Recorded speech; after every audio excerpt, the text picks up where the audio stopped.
సూర్యుడిలో నుంచి రాలిపడ్డ కాంతి కాండాలు ఇంకా కొన్ని మిగిలిపోయాయి. ఎన్నో కాండాలు ఉండిపోయాయి. విశ్వకర్మ వాటిని జాగ్రత్తగా పోగు చేశాడు. వాటిలో ఒక బలిష్టమైన చక్రాయుధాన్ని తయారు చేశాడు. అలా చక్రం తయారవుతూ ఉండగానే విష్ణుమూర్తి అక్కడ ప్రత్యక్షమయ్యాడు. ఆయన భావాన్ని గ్రహించినటువంటి వివస్వతుడు విశ్వకర్మ ఆ చక్రాన్ని విష్ణుమూర్తికి కానుక సమర్పించాడు. అందమైన ఆ చక్రము సుదర్శన చక్రం అనే పేరుతో విష్ణుమూర్తి చేతిలో అలంకారమై ఆ తర్వాత జరిగినటువంటి అనేక దేవదానవ సంగ్రమాల్లో అనేక మంది దానవులను సంహరించింది అని తెలుసుకున్నాం కదా మనం. ఆ చక్రం విచారం కొంతవరకు తెలుసు మనకు. ఇంకా ఎన్నో తెలుసుకోవాల్సి ఉంది. ఈ విధంగా తనలో నుంచి రాలిపడినటువంటి కాంతి ఖండాలన్నీ సద్వినియోగం అయినందుకు, తన రూపం ప్రసన్నంతరంగా మారినందుకు సూర్యదేవుడు చాలా సంతోషించాడు. మామగారికి నమస్కరించి అప్పుడు విశ్వకర్మ సూర్యుడి మరోసారి నమస్కరించి, దేవా, ఇప్పుడు నువ్వు నీ భార్యను అనుగ్రహించు అని విన్నవించాడు. వెంటనే వివస్వంతుడు అక్కడ అంతర్ధానమై తన భార్య సంజ్ఞాదేవి ఉత్తర కురుదేశంలో ఉన్నదని చెప్పేసి గ్రహించాడు. ఒక మగగుర్ర రూపం ధరించాడు. ఆమె ఎదుట ప్రత్యక్షమయ్యాడు. అప్పుడు ఆ దంపతులకు మానసికంగానే కంటితో చూపులతోనే కావాలా మగపిల్లలు పుట్టారు. తల్లిదండ్రులు అశ్వరూపంలో ఉండగా జన్మించారు గనుక వారికి అశ్విని దేవతలు అనే పేరు వచ్చింది. అశ్విని దేవతలు ఎట్లా పుట్టారు అనటానికి వారి అసలు పేర్లు నాసత్యుడు, దస్రుడు, వీరే దేవతల వైద్యులు. అప్పుడు సూర్యుడు, సంజ్ఞ ఇద్దరూ తమ గుర్రపు రూపాలను వదిలిపెట్టి అసలు రూపాల్లోకి వచ్చేశారు. సూర్యుడి యొక్క ప్రసన్న శీతల స్వరూపాన్ని చూసి సంజ్ఞాదేవి చాలా సంతోషించింది. భర్తతో కలిసి స్వగృహానికి వెళ్ళిపోయింది. ఆ తరువాత యముడు తండ్రి చెప్పిన శాప పరిహార ప్రక్రియ ద్వారా సవతి తల్లి శాపాన్నించి విముక్తుడై ప్రజలను ధర్మబద్ధంగా పాలించాడు. అందువల్ల ఆయనకు యమధర్మరాజు అనేటువంటి పేరు ప్రసిద్ధి వచ్చింది. పితృలోకాధిపత్యము, దక్షిణ దిక్పాలక ఆధిపత్యము కూడా యముడికి దక్కాయి. సంజ్ఞాదేవి పుత్రుడైనటువంటి వైవస్వతుడు, ఛాయాదేవి పుత్రుడైనటువంటి సావర్ణి, వీరిద్దరూ కాలక్రమంలో మనువులయ్యారు. ఛాయాదేవి రెండవ కుమారుడైనటువంటి శనైశ్వరుడు నవగ్రహాలలో ఒక గ్రహం అయ్యాడు. సంజ్ఞాదేవి కూతురైనటువంటి యమి తపస్సు చేసి ప్రజల పాపాలను హరించేందుకోసం యమునా నదిగా మారింది. ఓ జనమేజయ మహారాజా, ఈ విధంగా సూర్యవంశ ప్రారంభ చరిత్రను, ఇద్దరు మనువుల జన్మ వృత్తాంతాన్ని తెలుసుకొని ఎవరు భావన చేసినటువంటి వాళ్ళు, ఎవరు వింటున్నారో, ఎవరు చదువుతున్నారో అన్ని రకాల ఆపదల నుంచి విముక్తి పొందుతారు ఈ చరిత్ర విన్నవాళ్లకు. ఇక వైవస్వత మనువంశాన్ని గురించి వెళుతున్నాం. ఈ విధంగా వైవస్వంతుడు అనే పేరు గల సూర్య భగవానుడి వంశంలో ప్రథమ పుత్రుడైనటువంటి వైవస్వత మనువు రాజ్యానికి వచ్చాక ప్రజాసృష్టి ఇంకా బాగా జరగాలని తీవ్రంగా ఆరాటపడ్డాడు. అందుకోసం ఆయన మైత్రావరుణ యాగం అనేటువంటి యాగం చేశాడు. మైత్రావరుణ అనేటువంటి చాలా పెద్ద యాగం. ఈ యాగంలో మిత్రుడు, వరుణుడు అనేటువంటి జంట దేవతలు ప్రధాన దేవతలు. మిత్రుడంటే పగటి అధిపతి అని అర్థం. వరుణుడు అంటే రాత్రికి అధిపతి.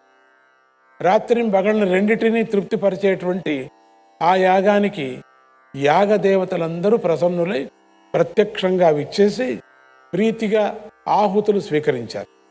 అంతేగాక వైవస్వత మనువు యొక్క తపోదీక్షను, పరాక్రమాశక్తిని, పాండిత్య ప్రభావాన్ని అనేక రకాలుగా మెచ్చుకున్నారు.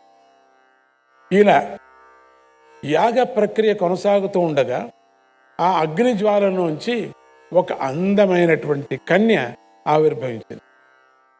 ఆమె దివ్యమైన వస్త్రాలను ఆభరణాలను ధరించి ఆకర్షణీయంగా ఉంది. ఆమెను చూడగానే వైవస్వత మనువుకి ఆమె యందు పుత్రిభావం కలిగింది. ఆమె పేరు ఇలా అని తోచింది. ఆయన ఆ కన్యకు సాదరంగా స్వాగతం పలుకుతూ, ఓ పుత్రి, ఓ ఇలారా, నీకు స్వాగతం. నేను వంశాభివృద్ధిని కోరుకొని యాగం చేస్తూ ఉండగా నీవు అవతరించావు.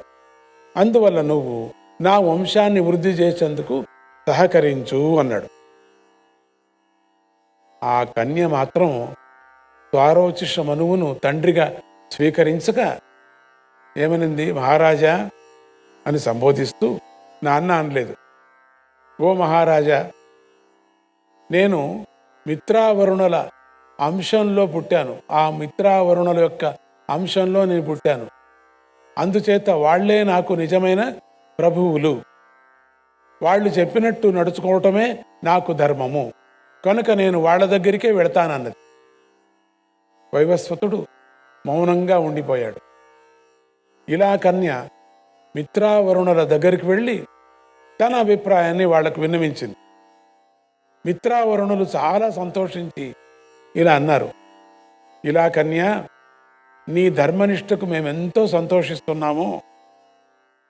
ఈ రాజు వంశాభివృద్ధిని ఆకాంక్షించి నీ యజ్ఞం చేస్తున్నాడు. ఈ యజ్ఞం అందువల్ల కాలక్రమంలో నువ్వే ఆయనకు పుత్రుడవై వంశాభివృద్ధిని కలిగిస్తావు. అప్పుడు నీకు శుద్ధ్యుమ్ముడు అనే పేరు కలుగుతుంది. అందువల్ల నువ్వు మళ్ళీ వైవస్వత మనువు దగ్గరికే వెళ్ళు. ఆ వెళ్ళేటప్పుడు గ్రహమండల మార్గం ద్వారా వెళ్ళు. వెళ్ళిన తర్వాత నీ తండ్రి అయిన వివస్వంతుడు ఏమి చెప్తే అది చెయ్యి, అదే మాకు ఇష్టమని అన్నారు. ఆ ఇలాకు చెప్పి పంపించారు, మేము నిన్ను స్వీకరించము, ఆయనే నీకు తండ్రి, అందుకని నువ్వు అక్కడికే వెళ్ళిపోవు. ఆయన పుత్రయాగం పుత్రకామేష్టి యాగం చేస్తున్నాడు వంశాభివృద్ధి కోసం. అందుకని నువ్వు ఇట్లా వచ్చేస్తే బాగుండదు, వెళ్ళు, ఇక నీకు జరగబోయే దాంట్లో పుత్రుడుగా అవుతావు నువ్వు అని అంటూ పంపించారు. వెళ్ళేటప్పుడు నువ్వు వేరే మార్గంలో వెళ్ళు, మార్గం వేరే చూపించారు. మిత్రావరుణుల ఆజ్ఞ ప్రకారం ఇలా కన్య గ్రహమండల మార్గంలో సంచరిస్తూ భూలోకం వైపు ప్రయాణం చేసింది. దారిలో ఒక చోట చంద్రుడు యొక్క పుత్రుడైన బుధుడు ఆమెకు ఎదురుపడ్డాడు. ఇలాకు మిత్రావరుణుల సంకల్పం ఏమిటో కానీ వారిద్దరికీ పురూరవుడు అనే పుత్రుడు పుట్టాడు. వాళ్ళిద్దరూ వరించుకున్నారు. పుత్రుడు పుట్టేశాడు. ఆ పుత్రుడు పుట్టిన తక్షణమే ఇలా కన్యకు రూపం మారిపోయింది. పుత్రుడు పుడుతూ ఉండగానే రూపమే మారిపోయింది. ఇలకు పురుష రూపం వచ్చేసింది. ఈ పురుష రూపంతోనే ఇలా కన్య వైవస్వత మనువు దగ్గరకు చేరింది. ఈ పురుషుడిని చూడగానే వైవస్వత మనువు శుద్ధ్యుమ్న అని పిలిచి స్వాగతం పలికాడు. శుద్ధ్యుమ్నుడు వైవస్వత మనువు యొక్క పుత్రుడుగా త్రిలోక ప్రసిద్ధిని పొందాడు. కాలక్రమంలో ఈ శుద్ధ్యుమ్నుడికి ఉత్కలుడు, గయుడు, వినతాశ్వుడు అనే పుత్రులు జన్మించారు. ఆ తరువాత శుద్ధ్యుమ్నుడు తన రాజ్యాన్ని 3 భాగాలు చేసి ఉత్కలుడికి ఉత్కలాదేశాన్ని, వినతాశ్వుడికి పడమర దిక్కు రాజ్యాన్ని, గయుడికి తూర్పు దిక్కు రాజ్యాన్ని విభజించి ఇచ్చాడు. గయుడు పరిపాలించినటువంటి పట్టణానికే గయా అనే పేరు వచ్చింది. వైవస్వత మనువుకి ఈ వంశాభివృద్ధిలో తృప్తి కలగలేదు. ఆయన మరొక 10 మంది పుత్రులకు జన్మ ఇచ్చాడు. వీరిలో పెద్దవాడే ఇక్ష్వాకుడు. ఇతడు మత్స్యదేశానికి రాజయ్యాడు. శుద్ధ్యుమ్నుడికి కన్యా స్వభావం కొంత మిగిలిపోయి ఉండటం వల్ల అతని రాజ్యభాగం రాలేదు. వీడు మగవాడుగా ఉన్నప్పటికి కూడా కొంచెం కన్యాభాగం మిగిలిపోయింది.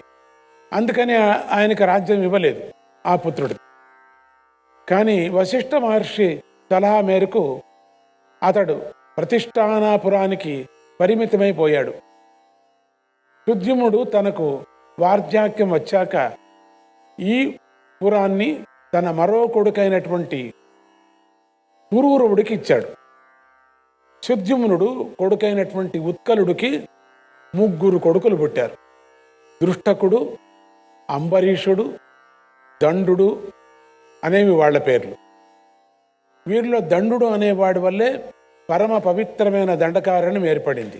దండకారణ్యం ఏర్పడటానికి కారణం ఇది. ఎన్ని విచారాలు వస్తున్నాయి చూడండి దీంట్లో. మహాభారతం అనక అవి చాలామంది విన్నారు, అక్కడక్కడ ఈ పేర్లు వచ్చిపోయాయి అంతే. వీళ్ళు ఎవరి నుంచి పుట్టారు, ఎట్లా పుట్టారు, ఏం చేశారు, వీళ్ళ యొక్క అడ్రస్ ఏమిటి, ఈ హరివంశంలో తెలుస్తుంది మనకు. అందుకని అత్యంత ముఖ్యమైనటువంటి హరివంశం ఇది, మనం వినాల. అక్కడ కొన్ని మహాభారతంలో విన్నాం, నారాయణ నారాయణ నారాయణ హరే కృష్ణ. ఈ హరివంశ చరిత్రను మనం ఎవరు పారాయణం చేస్తున్నారో, భాగవతం మహాభారతం ఎవరు ఎక్కువ విన్నారో చదివారో వాళ్ళలో కొన్ని పేర్లు దండిగా వచ్చాయి, కొన్ని క్షేత్రాల పేర్లు వచ్చాయి, తర్వాత కొన్ని దేవతల పేర్లు చాలా వచ్చాయి. అట్లా మధ్యలో వచ్చి అట్లా వెళ్ళారు అంతే. కానీ వాళ్ళదే చాలా వరకు ముఖ్యమైన పాత్రలు కొన్ని ఉన్నాయి, కానీ అక్కడ వివరణ చేయలేదు వాళ్ళు. వ్యాస భగవానుడు ఎందుకు అక్కడ వివరణ ఇక్కడ చేశారు పూర్తిగా. వాళ్ళని వదలకూడదని చెప్పేసి వాళ్ళ వంశము కూడా మనకు తెలియటట్టు చేశారు మహానుభావుడు. మహావిష్ణువే కదా, తెలియాలి కదా మనకు. వంశ వృక్షం తెలిస్తే కదా మనకు మంచిది. ఈ దేవతల వంశ వృక్షం మనకు తెలియాల. మనకు అనిపిస్తుంది ఒకరి వెనకల ఒకరు, ఒకరి వెనకల ఎన్ని పేర్లు ఉన్నాయో అనిపిస్తుంది. అప్పుడు మహాభారతం వినటానికి ఇంకా బాగుంటుంది, చదవటానికి ఇంకా బాగుంటుంది. భాగవతం చదవటానికి ఇంకా అద్భుతంగా ఉంటుంది. దీని తోడ్పడుతుంది మీకు హరివంశము. రఘువంశము, హరివంశం అనేది అవి ఉన్నాయి, ఇంకా తోడ్పడతాయి ఇవి. ఇవి చాలా అద్భుతమైనటువంటి అన్ని విచారాలు బాగా తెలుస్తాయి. కొన్ని క్షేత్రాలు విచారాలు తెలుస్తాయి మనకు, లేకపోతే తెలియవు. అంతటితోనే వచ్చి వెళ్ళిపోతున్నారు. పురూరవుడు వచ్చి వెళ్ళిపోతూ ఉంటారు అక్కడక్కడ. గయా అంటే ఏమిటి వచ్చి వెళ్ళిపోతూ ఉంటారు. ఛాయ ఏమిటి వచ్చి వెళ్ళి, ఇద్దరు భార్యలు అట్లా ఛాయ పూర్తి కథ తెలియదు అక్కడ మనకు.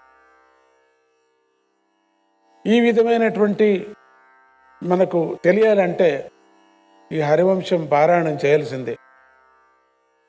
ఈ వంశంలోనే అనర్తుడనేటువంటి రాజుకి సుకన్య అనే కూతురు పుట్టింది. ఆ తర్వాత కాలంలో ఆమె శవన మహర్షికి భార్య అయి త్రిలోక ప్రసిద్ధి పొందింది. ఈ కథ మనం విన్నాం, నిజమే. ఇక ఈ అనర్తుడి కొడుకే రేవుడు.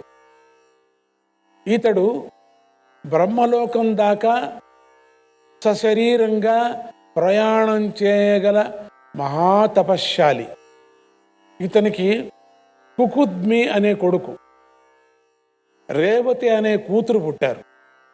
లోక ప్రసిద్ధమైన ద్వారకా పట్టణాన్ని నిర్మించింది కూడా ఇతనే. ఒకసారి ఈ రేవుడు తన కూతురైన రేవతిని వెంట పెట్టుకొని సరాసరి బ్రహ్మలోకానికి వెళ్ళాడు. వీళ్ళు వెళ్ళేటప్పటికి అక్కడ ఒక సంగీత కచేరీ జరుగుతోంది. ఈ దైవీకమైనటువంటి సంగీత కచేరీ. ఆ సంగీతం వింటూ తండ్రి కూతుళ్ళిద్దరూ అక్కడ ఒక ముహూర్తం కాలం ఉన్నారయ్యా. అంటే 24 నిమిషాలు ముహూర్తం. వాళ్ళు తిరిగి తమ స్వరాజ్యానికి వచ్చి చేరేసరికి ఇక్కడ యుగాలే మారిపోయాయి. ఈ లోకంలో ద్వారకా నగర రూపురేఖలే ఊహించడానికి వీలు లేనంతగా మారిపోయాయి. ఆ నగరపు అందానికి తండ్రి కూతుళ్ళిద్దరూ సంతోషించారు. కానీ అక్కడ రాజ్య వ్యవస్థ అంతా మారిపోయినట్లు కనిపిస్తుంది. ఏమైందా అని విచారించగా తండ్రి కూతుళ్లకు కొన్ని కొత్త విషయాలు తెలిసాయి. తాము బ్రహ్మలోకంలో ఉన్నది ఒక్క ముహూర్తమే అయినా భూలోకపు లెక్కల్లో అది ఇంచుమించు 3 యుగాలైంది. అంటే ఎన్నో 3 యుగాల్లో 3 మాటలు ద్వారకా వచ్చేసింది. అక్కడ 3 మాటలు కృష్ణుడు వచ్చేశాడు. అవతారాలు అయిపోయాయి. యుగానికి ఒకటి కదా, అయిపోతూ ఉంటాయి కదా, యుగాలు మారిపోతున్నాయి కదా. అప్పుడు భూలోకంలో అప్పుడు జరిగేది ద్వాపర యుగం చివరి భాగానికి వచ్చింది. అప్పుడు బ్రహ్మలోకంలో ఆకలి దప్పులు, ముసలితనము, మరణము అనేవి లేవు. అందుకే స్వర్గానికి వెళ్ళాలా అంటారు. అక్కడ ఏ తాపత్రయం ఉండదు అని. అంత సులభమా? కనుక ఈ శరీరంలో ఉండేటువంటి ఏమి మార్పు రాలేదు వీళ్ళకి, అట్లే ఉండిపోయారు.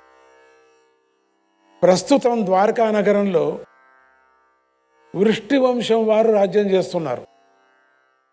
శ్రీ మహావిష్ణువు శ్రీకృష్ణుడుగాను, ఆదిశేషుడు బలరాముడుగాను ఈ వంశంలోనే అవతరించి రాజపుత్రులుగా ద్వారకా నగరంలోనే నివాసం చేస్తున్నారు. ఇలాంటి వివరాలు అనేకం సేకరించాక రేవుడు పుత్రికా సమేతంగా భూమి మీదికి దిగి ద్వారకా నగరాధిపతిగా ఉన్నటువంటి వసుదేవుణ్ణి కలుసుకొని తనను తానే పరిచయం చేసుకొని తన కూతురైన రేవతిని బలరాముడికి ఇచ్చి వివాహం చేశాడు. ఆ వివాహం కాగానే రేవుడు తపస్సు కోసమై మేరు పర్వతానికి వెళ్ళిపోయాడు. కృతయుగం ప్రారంభం నాటి రేవతి, ద్వాపరయుగం నాటి బలరాముడు భార్యాభర్తలే సంతోషంగా జీవించారు. యుగాంతరాలు మారిపోయాయి ఇక్కడ. ఇక మనం ఇంకొక చరిత్రకు వెళుతున్నాం. శశాద చరిత్ర అనేటువంటిది. మనం వైవస్వత మనం యొక్క పుత్రులు పరంపరను గురించి చెప్పుకుంటూ ఆనర్తుడి పుత్రుడైనటువంటి రేవుడి దాకా వచ్చి అతనితో పాటు ద్వాపరయుగం చివరి దాకా వచ్చేశాం. కానీ అతని వంశము అలా యుగాల నుంచి యుగాలకు దూకలేదు. రేవుడు తపోబలంతో పుత్రికా సమేతంగా బ్రహ్మలోకానికి వెళ్ళి సమయానికి అతనికి 100 మంది సోదరులు ఉండేవారు. వాళ్ళంతా రాజ్యపాలనలో రేవుడికి సహాయం చేస్తుండేవాళ్ళు. రేవుడు బ్రహ్మలోకానికి వెళ్ళి ఎన్నాళ్ళకి తిరిగి రాకపోయేటప్పటికీ రేవుడి శత్రువులైనటువంటి రాక్షసులంతా గుంపుగట్టి ఆ రాజ్యం మీదకి దాడి చేశారు. ఇక్కడ కింద జరుగుతుండేది వాళ్ళు వెళ్ళిన తర్వాత. ఆ దాడిని రేవుడి సోదరులు సరిగా ఎదుర్కోలేక తలో దిక్కుకు పారిపోయారు. వాళ్ళు ఆ మూల ఈ మూల తల దాచుకొని జీవిస్తున్నారు. క్రమంగా ఆ వంశాలు వృద్ధి చెందాయి. అక్కడక్కడక్కడ దాచుకున్నారు కదా, అక్కడక్కడ వంశాలు వృద్ధి చెందాయి. వైవస్వతమను కొడుకుల్లో 7వ వాడైనటువంటి నభాగరిష్ఠుడు ఒక వైశ్యశ్రీని వివాహం చేసుకున్నాడు. ఆ దంపతులకు 2 పుత్రులు పుట్టారు. వాళ్ళిద్దరూ చిన్నప్పటి నుంచే వైరాగ్య సంపన్నులై బ్రహ్మజ్ఞాన నిష్ఠులై చివరకు పరబ్రహ్మ సాక్షాత్కారం పొందారు. వైవస్వత పుత్రుల్లో 8వ వాడైనటువంటి కరుషుడి పుత్రులందరూ కూడా యుద్ధ విద్యలో అరితేరి కరుషులు అనే పేరుతో ప్రసిద్ధికెక్కారు. వైవస్వత మనువు పుత్రుల్లో 9వ వాడైనటువంటి వృషద్రుడు ఒక గురువు గారి దగ్గర విద్యాభ్యాసం చేస్తూ ఆయన గోవును చంపేశాడు. దానికి ఆగ్రహించినటువంటి ఆ గురువు, నువ్వు శూద్రుడు కమ్మని శపించాడు. నారాయణ నారాయణ, హరే కృష్ణ.